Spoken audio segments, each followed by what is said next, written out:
Kannada 9 channel ಹಾಗೂ YouTube, Facebook, ಇನ್ಸ್ಟಾಗ್ರಾಂನಲ್ಲಿ ಜಾಹೀರಾತು ನೀಡಲು ಈ ಕೆಳಗಿನ ಮೊಬೈಲ್ ನಂಬರ್ಗೆ ಕರೆ ಮಾಡಿ 9880600601 or 7337768714. ನಮ್ಮ ವಾಹಿನಿಯನ್ನು ಲೈಕ್ ಮಾಡಿ, ಶೇರ್ ಮಾಡಿ ಮತ್ತು ಸಬ್ಸ್ಕ್ರೈಬ್ ಮಾಡಿ.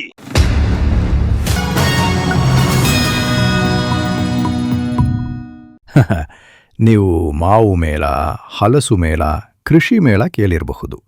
ಆದರೆ ಸೊಪ್ಪಿನ ಮೇಳ ಬಗ್ಗೆ ಕೇಳಿದ್ದೀರಾ?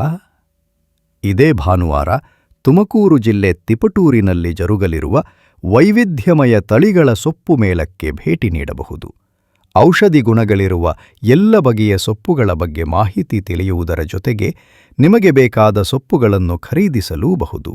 ಹೌದು, ಇದೇ ಮೊದಲ ಬಾರಿಗೆ ನವೆಂಬರ್ 2ರಂದು ತಿಪಟೂರು ನಗರದ ಹಳೇಪಾಳ್ಯ ರಸ್ತೆಯಲ್ಲಿರುವ ಅಮಾನಿಕೆರೆ ಉದ್ಯಾನವನದಲ್ಲಿ ವೈವಿಧ್ಯಮಯ ಸೊಪ್ಪಿನ ಲೋಕವೇ ಅನಾವರಣಗೊಳ್ಳಲಿದೆ. ಇಲ್ಲಿ 100 ಬಗೆಯ ಸೊಪ್ಪುಗಳು ಮಾರಾಟ ಮತ್ತು ಪ್ರದರ್ಶನ ಜರುಗಲಿದೆ.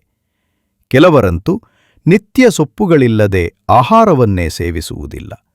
ಸಸ್ಯಾಹಾರಿಗಳ ನೆಚ್ಚಿನ ಈ ಸೊಪ್ಪಿಗೆ ಕಾಯಿಲೆ ಗುಣಮಾಡುವ ಸಾಮರ್ಥ್ಯ ಇದೆ. ಸೊಪ್ಪು ದೇಹಕ್ಕೆ ಶಕ್ತಿ, ರಕ್ತಕ್ಕೆ ಪೋಷಕ, ಮನಸ್ಸಿಗೆ ಹರ್ಷಕ ನೀಡುತ್ತದೆ.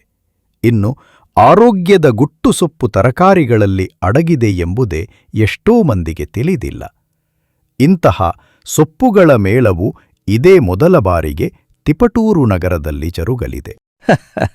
ಈ ಸೊಪ್ಪಿನ ಮೇಳದಲ್ಲಿ ಸೊಪ್ಪಿನ ಬಗೆ ಬಗೆಯ ಖಾದ್ಯ ತಯಾರಿಕೆಯ ಪ್ರಾತ್ಯಕ್ಷಿಕೆ, ವೈವಿಧ್ಯಮಯ ಸೊಪ್ಪುಗಳ ಪ್ರದರ್ಶನ ಮತ್ತು ಮಾರಾಟ, 10 ಸಂಪನ್ಮೂಲ ತಂಡದಿಂದ ಸೊಪ್ಪಿನ ಬಗ್ಗೆ ಮಾಹಿತಿ ಹಾಗೂ ಸೊಪ್ಪುಗಳ ಬಗ್ಗೆ ವಿಶೇಷ ಸ್ಪರ್ಧೆ ನಡೆಯಲಿದೆ.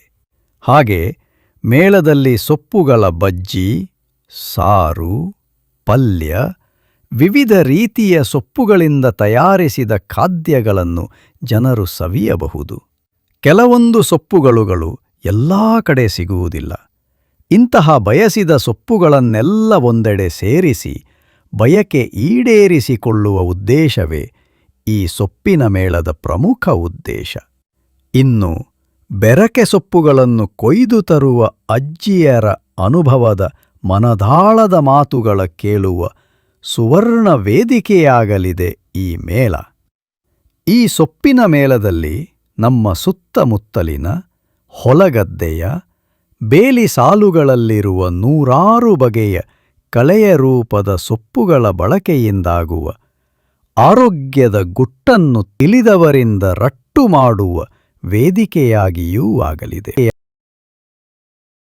ಈ ಸೊಪ್ಪಿನ ಮೇಳ ಭಾನುವಾರ ಬೆಳಗ್ಗೆ 9ರಿಂದ ಸಂಜೆ 9 ತನಕ ಜರುಗಲಿದೆ. ಈ ಮೇಳವನ್ನು ಸೊಗಡು ಜಾನಪದ ಹೆಜ್ಜೆ ಸಂಘ ಆಯೋಜನೆ ಮಾಡಿದ್ದು, ಕೆವಿಕೆ ಕೋನೆಹಳ್ಳಿ ಕೃಷಿ ಇಲಾಖೆ, ಸಣ್ಣ ನೀರಾವರಿ ಇಲಾಖೆ, ತಿಪಟೂರು ನಗರಸಭೆ, ವಿವಿಧ ರೈತಪರ ಸಂಘಟನೆಗಳು, ಹಣ್ಣು ತರಕಾರಿ ವ್ಯಾಪಾರಸ್ಥರು, ಸಹಕಾರಿ ಸಂಘಗಳು, ಸಾವಯವ ಕೃಷಿ ಪರಿವಾರ, ಅನ್ವಿ ಹಿಯರಿಂಗ್ ಸಲ್ಯೂಷನ್ ಕಂಪನಿ ಮತ್ತು ವಿವಿಧ ಸಂಘಟನೆಗಳ ಸಹಯೋಗದಲ್ಲಿ ಜರುಗಲಿದೆ. ಈ ಮೇಳಕ್ಕೆ 25,000ಕ್ಕೂ ಹೆಚ್ಚು ಮಂದಿ ಮೇಳದಲ್ಲಿ ಭಾಗವಹಿಸುವ ನಿರೀಕ್ಷೆ ಇದೆ. ಮತ್ತೆ ಏನ್ ಯೋಚನೆ ಮಾಡ್ತಿದ್ದೀರಿ?